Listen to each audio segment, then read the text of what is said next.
सबसे पहले बात करते हैं एक्यूट एपिकल पेरियोडोंटाइटिस की एंड देन फीचर्स।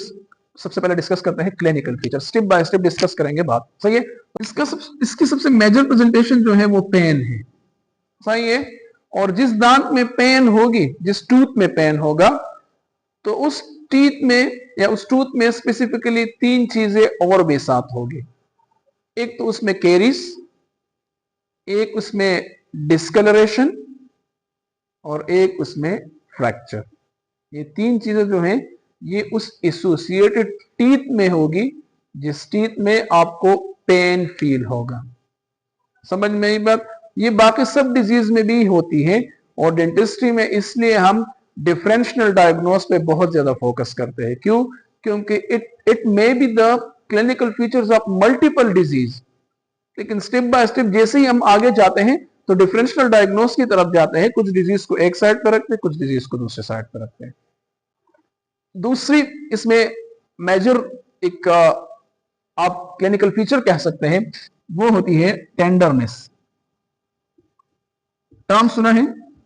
क्या मतलब होता है इसका? टेंडरनेस का? हाँ, टेंडर सही है, आपने सही बताया। इसका क्या मतलब होता है? हाँ, एग्जैक्टली, पेनफुल ऑन परक्यूशन। जब आप इसको टच करते हैं या माउथ मिरर से उसको हिट करते हैं हल्का सा, तो वो क्या होगा? वो पेनफुल कंडीशन होगी। तो आप टेंडरनेस भी इसके कैरेक्टरिस्टिक है और इसका ये मतलब होता है कि जब आप इस टूथ को टच करेंगे तो ऑन टच ये टूथ जो होगा ये पेनफुल होगा। थर्ड, इसमें एक्सट्रूजन होती है। क्या होती है? And it may be the presentation of severe cases. Extrusion का क्या मतलब होगा? एक्सट्रूजन का मतलब यह होता है कि अगर इस एपिकल एरिया में इंफ्लेमेशन है, इस इंफ्लेमेशन की वजह से बाय डिफॉल्ट स्वेलिंग होगी। जब ये स्वेलिंग होगी तो स्वेलिंग प्रेशर क्रिएट करेगा। जब प्रेशर क्रिएट करेगा तो इस टूथ को थोड़ा सा बाहर की तरफ मूव करेगा और जो अक्लूजन लाइन होती है नॉर्मल टीथ की, वो इससे थोड़ा सा ऊपर आएगा। तो जब आप बाइट करते हैं या खाना खाएंगे तो सबसे ज्यादा फोर्स इस पे आएगा और सबसे ज्यादा पेनफुल ये होगा। लोग कहते हैं ना कि यार चक लगो मन बस आंख में दर्द है। सही है। तो मोस्टली होता ही है कि यहाँ पर स्वेलिंग हो जाती है। अब यहाँ पर स्वेलिंग मैं बाद में एक और कंसेप्ट भी एक्सप्लेन कर लूंगा, लेकिन स्वेलिंग क्या करते हैं, यहाँ पर जो जो एक्सुडेट बनता है या जो फ्लूइड बनता है या जो पस बनता है, उसको बाहर जाने का रास्ता नहीं मिलता। कभी कभी रास्ता मिल भी जाता है और जब इसको रास्ता मिल जाता है तो उस रास्ते को हम कहते हैं साइनस ट्रैक्ट। सही है, साइनस ट्रैक्ट। लेकिन अगर मोस्ट ऑफ द केसेस रास्ता नहीं मिलता तो ये क्या होता है, ये टूथ यहां पर स्वेलिंग होती है, स्वेलिंग की वजह से ये टूथ जो है वो थोड़ा सा अपवर्ड मूवमेंट करता है और इस कंडीशन को हम कहते हैं एक्सट्रूडेड टूथ। इसको क्या कहते हैं? Extruded tooth. तो ये तीन इसके मेजर क्लिनिकल प्रेजेंटेशन हो गए। इसके बाद थोड़ा सा हम इसके रेडियोग्राफ अपीयरेंस के बारे में बात करते हैं। Radiographic appearance. अच्छा, एक बात आप समझ लें कि रेडियोग्राफ में हमें मोस्टली डेंटिस्ट्री में जब तक बोन इन्वॉल्व ना हो ना तो हमें कोई खास उसमें वो नहीं मिलती। क्योंकि वो तो शेडो है, वो तो शेडोग्राफ है ना, शेडो है। तो शेडो में तो तब पता चलेगा जब हार्ड स्ट्रक्चर इन्वॉल्व हो। समझने में तो हार्ड स्ट्रक्चर इन्वॉल्व हो। तो यहां पर जो रेडियोग्राफिक अपीयरेंस है उसकी इतनी ज्यादा एप्लीकेशंस नहीं है। सही है, बट स्टिल हम डिस्कस करते हैं कि रेडियोग्राफिक इसमें क्या क्या चेंजेस आ सकती है। दो चीजें जो है, दो चीजें वो रेडियोग्राफ से रिलेट करती हैं। एक तो ये कि अगर इसमें एक्सट्रूजन होगी तो ये जो स्पेस होगा पीडीएल का, ये क्या हो जाएगा? वाइड हो जाएगा। क्या हो जाएगा? वाइड। ये थोड़ा सा बोन से ऊपर की तरफ मूवमेंट करेगा तो ये आपको नजर आ सकता है रेडियोग्राफ में थोड़ा सा वाइड। रेडियल स्पेस को हम आइडेंटिफाई कर सकते हैं एज अ रेडियोलुसेंसी, एंड देन ये जो इंफ्लेमेशन है ना, ये इंफ्लेमेशन ये भी आपको एज अ रेडियोलुसेंसी नजर आ सकती है at the end of the root. तो आपको दो चीजें रेडियोग्राफ में नजर आ सकती है। वो दो चीजें क्या है? एक ये है कि पीडीएल जो स्पेस है, पेरियोडोंटल लिगामेंट जो स्पेस है, वो थोड़ा सा वाइड नजर आएगा due to extrusion of the teeth. Wide कैसे नजर आएगा? वाइड इस तरह नजर आएगा कि रेडियोलुसेंसी नजर आएगी। रेडियोलुसेंसी जानते हो? नहीं जानते? तो क्या होता है उससे? ब्लैक नजर आती है। रेडियोलुसेंसी का मतलब होता है ब्लैक नजर आना। क्यों? क्योंकि ज्यादा रेज उससे पास होती है। सही है। ये मेरा हाथ है, मैं इस लाइट के सामने इसको रख लेता हूं तो इससे लाइट पास नहीं होती, सही है, इसका शेडो नजर आएगा। लेकिन इन एरिया से लाइट पास होती है तो ये बिल्कुल आपको 5 फिंगर्स क्लियरली नजर आएंगे। तो इसी तरह जब टीथ होता है तो वो हार्ड स्ट्रक्चर होता है, उससे लाइट पास नहीं होती लेकिन इसके इर्द गिर्द से लाइट पास हो जाती है, तो आपको एग्जैक्टली ये शेप नजर आएगा। अब रेडियोल्यूसेंसी क्या होती है? रेडियोल्यूसेंसी का मतलब ये होता है कि पार्शियल लाइट पास हो गई और पार्शियल लाइट पास नहीं हुई, सही है, ये भी है, सही है, ये भी है।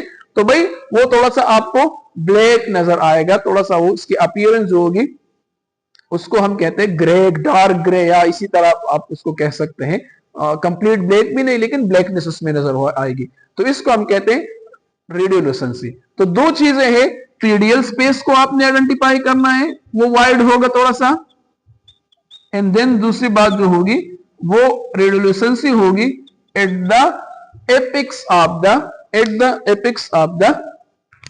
टूथ और at the apex of the root, सही है स्पेसिफिकली। तो ये दो चीजें आप अंडरस्टैंड कर ले क्लिनिकल फीचर्स में और रेडियोग्राफिक अपीयरेंस में। अच्छा, इसके बाद इस डिजीज की थोड़ी सी पैथोलॉजी को देखते हैं। पैथोलॉजी, इसकी पैथोलॉजी ये है कि एक तो ये जो इन्फ्लेमेशन होती है वो लोकलाइज्ड होती है। लोकलाइज्ड का मतलब ये है कि ये सिर्फ और सिर्फ एपेक्स के अराउंड प्रेजेंट होगी। कहां प्रेजेंट होगी? एपेक्स के अराउंड, इस रूट के, ज्यादातर ये स्प्रेड नहीं होती बल्कि इसी जगह कन्फाइंड होती है, सही है। और दूसरी इसकी पैथोलॉजी ये है कि भाई न्यूट्रोपिल इसको डोमिनेट करता है। क्या डोमिनेट करता है? न्यूट्रोपिल इसको डोमिनेट करते हैं। न्यूट्रोपिल्स के टिश्यूज जो है, सेल्स जो होते हैं, वो यहाँ पर ज्यादा मौजूद होते हैं। बाकी इसकी कोई खास पैथोलॉजिकल प्रेजेंटेशंस नहीं है, बस ये इक्का दुक्का प्रेजेंटेशन है जिससे आपको पता चल जाएगा। ऑब्वियसली आपने डिफरेंशियल डायग्नोस की तरफ जाना है जब आप इसको और डिजीज से क्या कर लेंगे? अलग कर लेंगे। पॉसिबल ट्रीटमेंट क्या हो सकती है इसकी? What can be the possible treatment of this disease? तो अगर पल्पाइटस इसकी काज है और पल्प जो है वो निक्रोटिक है और ये आइडेंटिफाई हो गया कि ये सारी कहानी जो है वो पल्प की वजह से बनी है या पल्पाइटस की वजह से बनी है, तो बाय डिफॉल्ट आपके पास जो ट्रीटमेंट ऑप्शन होगा वो आरसीटी होगा। तो ये आरसीटी, रूट कैनाल थेरापी, आपने पल्प को रिमूव करना है, कैनाल्स को सील करने हैं और ये जो इन्फ्लेमेशन होगी ये कुछ टाइम तक खुद ब खुद सबसाइड हो जाएगी। खुद ब खुद क्या हो जाएगी? सबसाइड हो जाएगी। अगर पल्प भी खराब है और कंडीशन जो है वो सीवियर है, सही है, और जो आरसीटी है वो यहां पर as a curative factor act नहीं कर सकती, वो उसको क्योर नहीं कर सकती, you will go for the extraction of that teeth, सही है। Most of the time antibiotics जो है वो यहां काम नहीं करती, सही है। एंटीबायोटिक्स जो है वो यहां इसलिए काम नहीं करती कि अगर पल्प की वजह से ये डिजीज है तो पल्प तक ड्रग्स का पहुंचना और वहां एक्ट करना ये बहुत मुश्किल है। पल्प में होस्ट रिस्पांस इंतहाई मिनिमम होता है या कम होता है, तो इस वजह से एंटीबायोटिक एप्लीकेबल नहीं है। अच्छा, यहां पर अगर यहां से बात यहां तक आ गई तो यहां पर एंटीबायोटिक क्यों एप्लीकेबल नहीं है? उसकी भी ये रीजन है कि मोस्ट ऑफ द टाइम इस तरह के इन्फ्लेमेशन को हम कहते हैं स्टेराइल इन्फ्लेमेशन। इसको क्या कहते हैं? स्टेराइल।